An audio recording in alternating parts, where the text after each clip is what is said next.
기독교인이 말씀을 구하지 못하는 이유. 여러분, 이 주제에 대해 깊이 생각해 본 적이 있나요? 오늘은 아모스 8장 1절부터 14절까지의 말씀을 통해 사이비 이단을 구분하지 못하는 이유에 대해 이야기해 보겠습니다. 이 말씀은 단순한 경고가 아니라 우리가 놓치고 있는 중요한 진리를 담고 있습니다.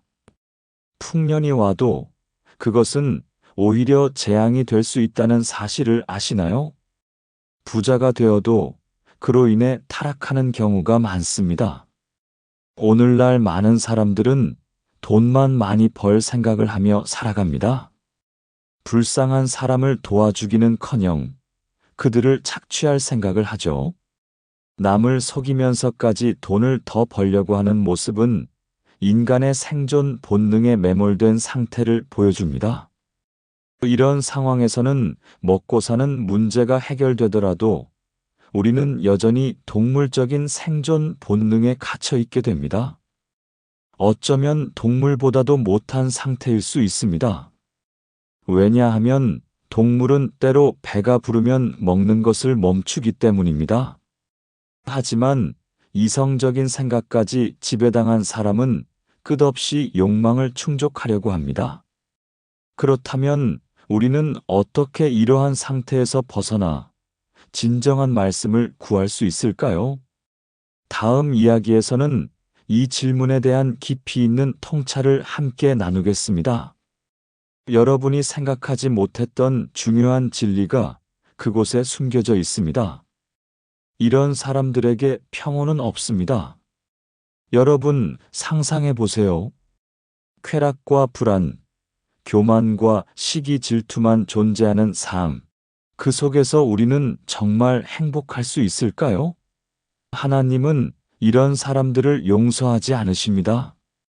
지금은 비록 잘 먹고 잘 사는 것처럼 보여도 결국에는 죗값을 치르게 됩니다. 어떤 이들은 현생에서 그 죗값을 치릅니다. 하지만 현생에서 죽을 때까지 죗값을 치르지 않는 사람들은 죽고 나서 더 무섭게 죗값을 치르게 됩니다. 이 사실을 현생에서 깨닫는 것이 바로 복입니다. 왜냐하면 그래야 하나님이 무서운 줄 알면서 절대적으로 하나님 말씀에 순종하려고 하기 때문입니다.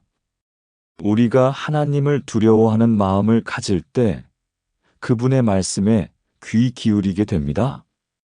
이 과정에서 진정한 평화와 기쁨을 찾게 되는 것이죠.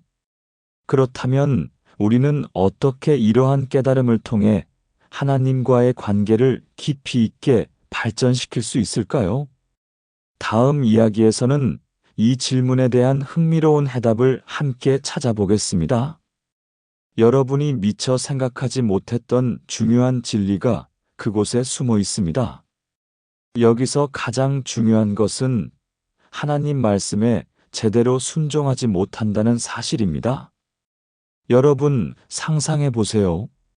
순종하려고 애쓰지만 하나님 말씀을 모른다면 그 모든 노력이 헛된 수고가 되는 상황, 얼마나 안타까운 현실일까요?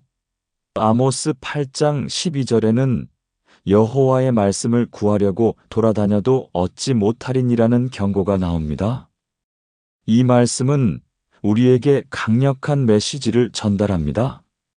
그렇다면 왜 우리는 말씀을 구하지 못하는 걸까요? 하나님을 잘 따르기 위해 말씀을 구하는 사람들이 왜 그 말씀을 찾지 못하는 걸까요? 이 질문은 우리가 신앙생활을 하면서 깊이 고민해야 할 부분입니다. 하나님 말씀을 모르는 상태에서 우리는 어떻게 올바른 길을 찾을 수 있을까요? 마치 길을 잃은 여행자가 지도 없이 떠나는 것과 같습니다. 목적지는 분명하지만 길을 알지 못하면 결국 헤매게 되죠. 이런 상황에서 우리는 하나님의 말씀을 더 깊이 이해하고자 노력해야 합니다. 말씀을 통해 우리가 가야 할 길을 찾고 진정한 순종의 의미를 깨달아야 합니다. 그렇다면 우리는 어떻게 하나님 말씀을 더 잘 구하고 실천할 수 있을까요? 다음 이야기에서는 이 질문에 대한 통찰을 함께 나누겠습니다. 여러분이 미처 생각하지 못했던 중요한 진리가 그곳에 숨겨져 있습니다. 더 중요한 질문은 하나님께서는 왜 말씀을 못하게 하시는 것일까요? 여러분, 이 질문을 통해 깊은 생각에 잠겨 보세요. 아모스 8장 11절을 보면 여호와의 말씀을 듣지 못해 굶주리고 목마르다고 나옵니다. 하나님께 말씀을 구하면 주신다고 하셨습니다. 하지만 눈앞에 주어져도 눈이 가려지면 볼 수 없고 귀가 막히면 들을 수 없습니다.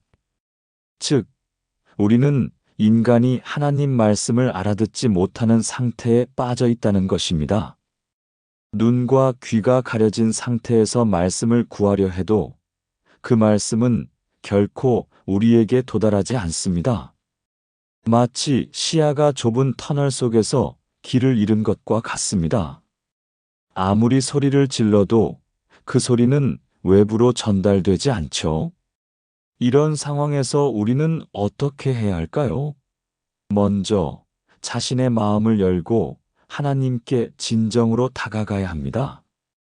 이 과정에서 내면의 불필요한 소음, 즉 이기심이나 자아를 내려놓는 것이 중요합니다. 하나님과의 관계는 단순한 의무가 아니라 진정한 대화와 소통의 과정입니다. 결국 우리가 하나님의 말씀을 듣고 이해하기 위해서는 우리의 마음과 귀가 열려야 합니다. 이렇게 될 때 우리는 말씀을 통해 진정한 삶의 지혜를 얻을 수 있습니다. 그렇다면 우리는 어떻게 우리의 마음을 열고 하나님 말씀을 더 잘 듣고 이해할 수 있을까요? 다음 이야기에서는 이 질문에 대한 흥미로운 해답을 함께 찾아보겠습니다. 여러분이 생각하지 못했던 새로운 통찰이 그곳에 숨어 있습니다. 하나님께서는 항상 우리 곁에 함께 하십니다. 여러분, 이 사실을 얼마나 깊이 느끼고 계신가요? 우리가 원한다면 하나님은 얼마든지 말씀을 주십니다. 하지만 만약 우리가 그 말씀을 들을 준비가 되어 있지 않다면 아무리 많은 말씀을 주어도 알아들을 수 없습니다. 사람들이 성경 말씀을 보더라도 다르게 해석하는 이유가 바로 여기에 있습니다. 맞고 틀리고를 떠나서 무한하게 다양한 해석이 존재하는 이유는 하나님께서 초월적인 지성으로 말씀에 수많은 메시지를 중첩시켰기 때문입니다. 하지만 여기서 중요한 점은 사리사욕을 챙기려는 사이비 이단의 틀린 해석들이 난무하다는 사실입니다. 눈이 가려진 사람들은 말씀의 진위 여부를 가려내지 못합니다. 결국 그들은 점점 더 환상에 세뇌되거나 정서적으로, 영적으로 메말라갑니다. 마치 사막에서 물을 찾는 것처럼 그들은 진리의 말씀을 갈망하면서도 그 갈증을 해소하지 못하는 것입니다. 이런 상황에서 우리는 어떻게 해야 할까요? 우리는 하나님 말씀을 올바르게 듣고 해석할 수 있는 자세를 가질 필요가 있습니다. 무조건적인 믿음이 아니라 깊이 있는 이해와 성찰이 필요합니다.